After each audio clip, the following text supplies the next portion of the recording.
Slow stitch a flower. It's as easy as can be. Slow stitch a flower. Stay with me and see. Hi survivors, hi family and friends. This is Roy from Bootsy Sweetheart's Guide to Life with another flower to add to our beautiful garden. Stay with me and see how I make this beautiful flower. Come tiptoe to the window, by the window that is where I'll be. Come tiptoe through the tulips with me. So I'm ready to have some fun. Are you? These are some simple flowers designs that I saw, I think on Pinterest. You know I like to do little embellishments for journal covers, book covers, totes and such, and some garment embellishment. And even these will make some nice wrist cuffs at some point. The one I saw was a little different, and of course, you know, I don't do it the right way. I do it my way. It seems to be the mantra going around. Very, very simple and fun. Here's one that didn't turn out as well as I'd like it. And you can put them on whole cloth like this. So this could be a garden of blossoms, or you can keep them individually, which I'm going to probably do for a lot of them, because I have some ideas for using them as embellishments. And they're very simple. They're based on a circle with little radial threads to secure them down. The yarn circles, and they're good for using up your scraps. And you can use up scrap fabric. You can use up scrap yarn.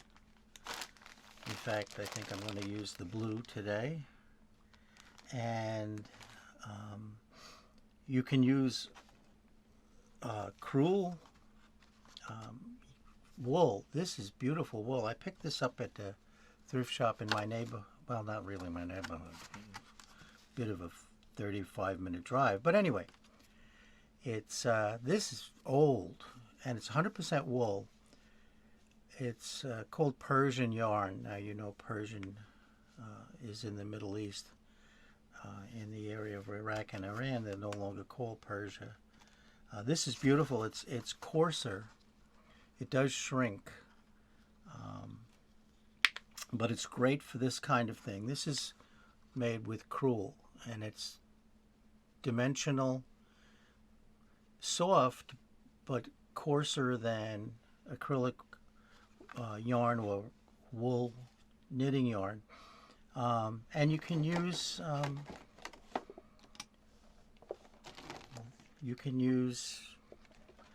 floss of all kinds. You can use the kind that they make that you make with friendship bracelets, or you can use the regular 6-strand floss. A little bit of a hint: if you go to the thrift store and you see these shower curtain clips, they come in just as handy for storing floss cards as do the regular, more expensive floss card holders. So I like to use these. So some of them I made, you'll see a floss, some of them are crewel, and some of them are yarn. It's very, very simple to start. Let me clear away some of this stuff so it's not so cluttered. I have a circle template. And you can draw any kind of circle. This one, what is this? This is, I'll do this one here. This one is 1 3/4 diameter. So this is 1 3/4 diameter. I'm going to draw a circle. In this case, sort of in the center of this fabric swatch. This is a Frixion pen. It'll disappear. I hope it's supposed to disappear. Can you imagine? Friction pen, the heat and time or friction will erase it. And luckily my little template, which I've had since college, has markings to divide it at 12, 3, 6, and 9 in quadrants. So I'm drawing my quadrants. Come back over here, sir. And then I'm going to divide the circle into quarters. I'm making it a little extra dark so you can see it. I just hope it comes out in the end. All right. Now from the center point, I'm going to, I can eyeball it, but this is very arbitrary. In fact, a lot of this is, depending on your own taste, very arbitrary. The measurements I'm not going to give you because I didn't make any. They all just happened. In this case, I'm going to go 1/4 of an inch away from the center of the circle on those 2 diameter marks that I made, lines that I made. So now we have 4 intersections. Let me see if I can bring this up a little bit. All right. Now I can do this flower, or this motif, if you don't consider it a flower, like a medallion. Make a nice pin. I have one here. Look at how I just get distracted. Sorry about that. This one's kind of holiday-ish. That'd be cute on a blouse or a shirt, coat. And you can add, of course, dangles and things to that. Actually, maybe I will. You can do this as a freestanding piece of fabric, or the easier way is to use embroidery hoops. I'm lucky enough to have found some really small ones.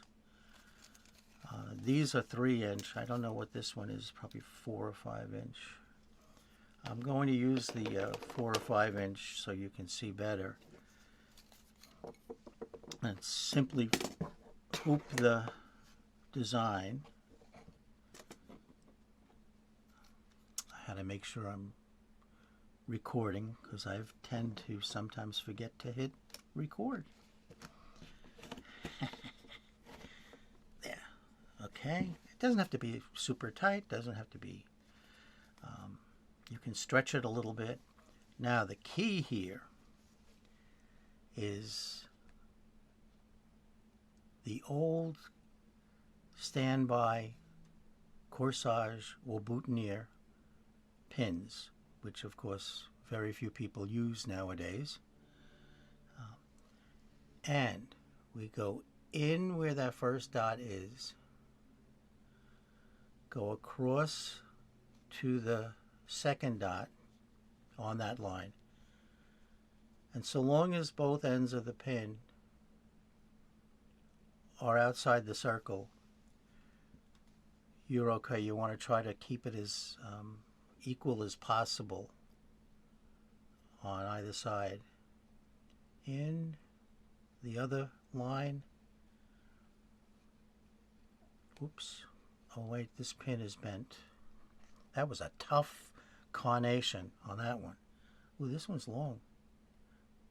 In that 1/4 inch intersection and out the other 1/4 inch on the same.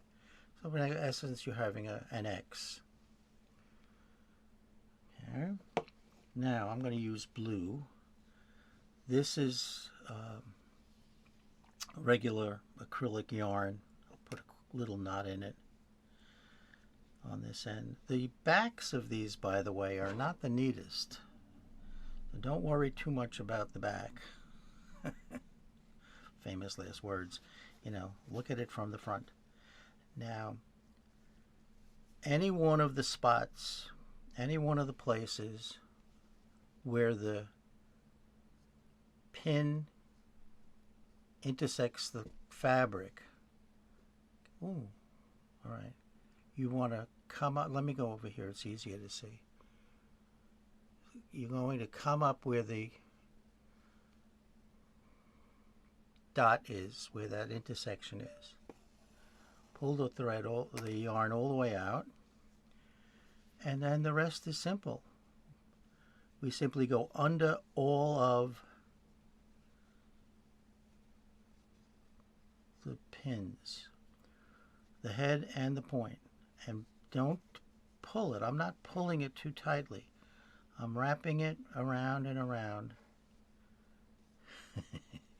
I promise you I'm not going to get any red dots on, on the fabric. And you notice that I've only had to pierce the fabric once with this. Actually, it'll be twice because I have to finish up on it. And keep going around till as many times as you want. The other thing I'm watching out for is I'm trying to keep this flat. I don't want this to bunch up too much because in the end it could get caught on things. Now you'll see I'm off a little on the circle. The circle was more of a guide than anything. So keep going around and around. And around and around. And when you think you have, oops, enough, or you've run out of yarn, just bury the needle anywhere slightly under the edge of the circle ending, the outside of the circle, so you don't see that. Now, don't take these pins out yet, because now we're going to put thread to hold down these circles. This flower pieces, let's see. I'm picking orange because it's pretty, I don't know. Now the flower that I saw originally had I think they had 5 spokes. I'm calling this a wagon wheel. I have no other name. You know, this is all kind of whimsical. There really aren't any flowers like this. So coming back from the bottom, by the way, be very careful. It's easy to do this. And then all of a sudden, the rest of the fabric is caught up into the flower on the bottom. You know how I know? You know how I know. So we're going to come up. Oh, by the way, also, I'll put a knot here where this came out, the end, the blue. So I'll have a knot in the beginning and not the end. I'm going to do the same thing here. I'm going to come up where the needle meets the inside of the circle, pretty much where that dot is that we put, the 1/4 inch dot. Come up. That's a little long here. And right next to the pin, a slight bit under, oh goodness, I'll put this on autofocus. Sorry if it starts jumping. Right where the pin crosses the circles, go in, there, and don't pull it too tight. Well, you can pull it tight if you want. It's going to give you a different effect. Now, I'm not going to divide this into 5 simply because I'm not good at dividing a circle into 5. I'm going to simply do 4 right where the pins are in. Now here I'm coming up. I'm looking at the monitor, so if you can see my stretching here. Up there. Gently, don't, I'm not forcing this. I'm not pulling this tightly. You have the instinct is to pull it tighter. Keep it kind of loose. Then that's number 2. Actually, did I do one with 5? The 5 looks very nice. I like the 5. Ooh. Now here's a mistake I'm going to make. I don't think you can see it, but right here I caught a little bit of the blue yarn on the other side of the embroidery needle. So I don't want that. It's going to make it look a little sloppy. I have one to show you where I wasn't paying attention. You want to make sure this is on the outside of the blue yarn at all times. Now this got all verstuck in here. Why is that? There we go. And then back in right here where the corsage pin meets the edge of the circles. Pull through. We're basically structurally done with this, and then do the 4th one. I happen to like to go back and do eighths in eighths. Oh, pay attention, Roy. Okay. Almost got some red dots there just then. Under. Oops, get out of the way here. Uh-oh, slightly under. And pull it through.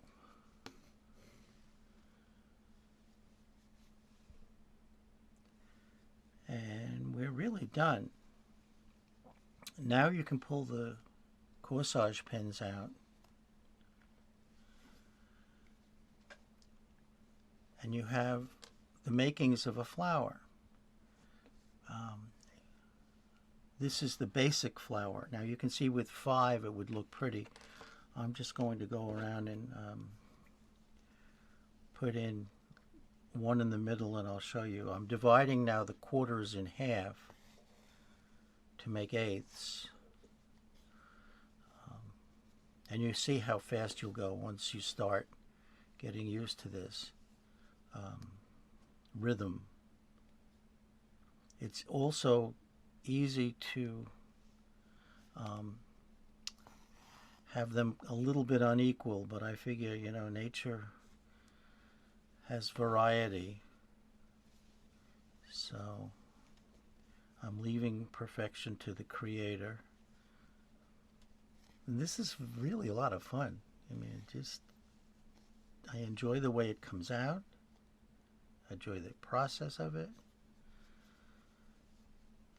And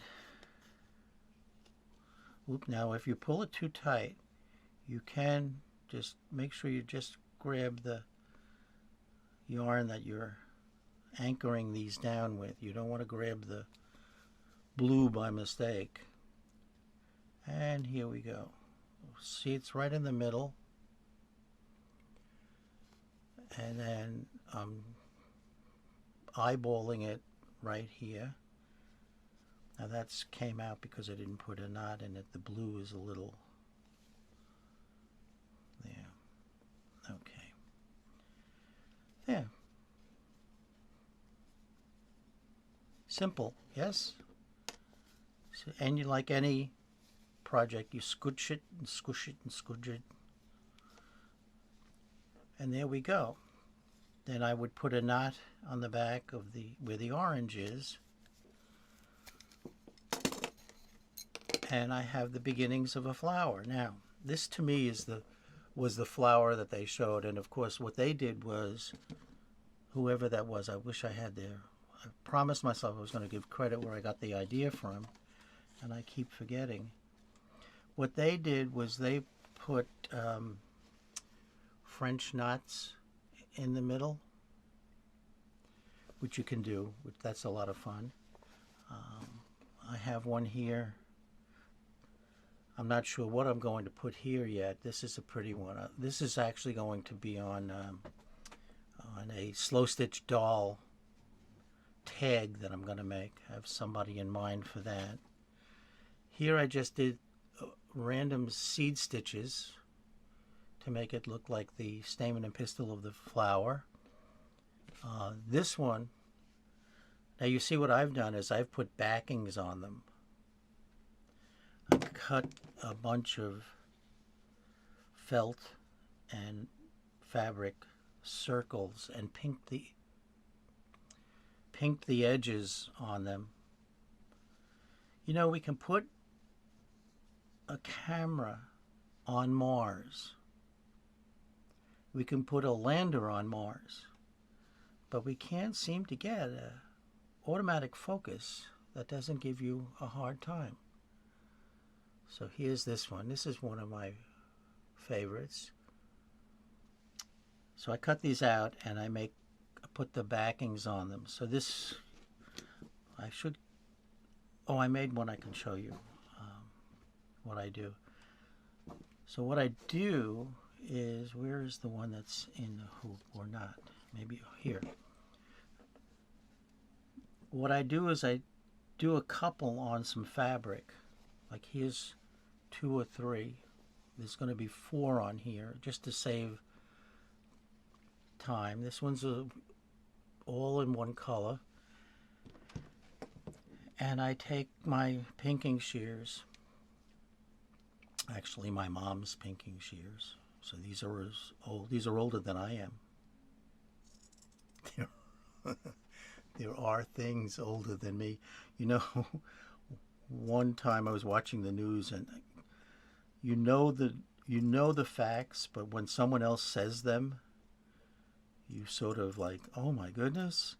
And they were talking about the creation of Israel as a state, the state of Israel. Now, I was born in 1947. The state of Israel was formalized in 1948. So it sounds kind of scary when people tell you, oh, you're as old as Israel. Now that is old. Now look at how nice that turns out with the background. Just simply pink the edges. And let's see, I have a bunch here to show you. This is in the smaller hoop. It's going to be another Christmas one. This one didn't turn out as neat as I'd like it. And then I have another one that'll be a little holiday. And see, just using different size circles. And then, of course, on this one, if I leave this one on the whole cloth, I can add slow stitch daisy chain stems and some flowers and put 1 or 2 or 3 or 4 or 5 on here, and I have a nice little bouquet to go on a panel that can go on a bag, it can go on a book. Just pretty. And I have a few others that I've been playing with. Some are finished, some are not. This one's pretty with the beads. Then this one I pull tighter. You see what happens when you pull the yarn tighter from the ones that anchor down? Here's a whole bunch of seed beads in the middle. Here's the one I made a pretty big mistake in. But it's going to slide. See how I was careless right here? I wasn't paying attention.